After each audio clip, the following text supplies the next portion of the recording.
હાલો, problem solution બાબા બોલો છો? 1 minute દીકરા.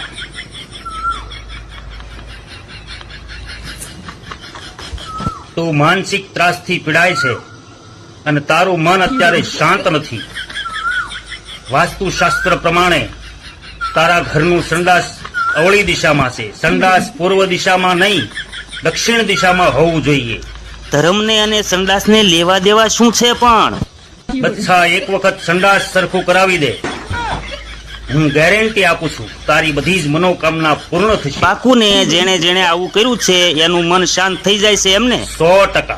થોડા ટાઈમ પહેલા તમે મારા મિત્રને વિધિ કરી આપી હતી અને સંડાસની દિશા પણ ફેરવાવી હતી. એ માનસિક ત્રાસથી પીડાઈ રહ્યા હતા અને એને તમે 4 વીંટી પણ પહેરાવી હતી. અને વીંટી પહેરાવતી વખતે તમે કીધું હતું કે તમે શેર બજારમાં ધૂમ મચાવશો. આજે એ બાપડો ગામડામાં ખેતી કરે છે. તમારા બધા જ સવાલનો જવાબ અવશ્ય આપીશું.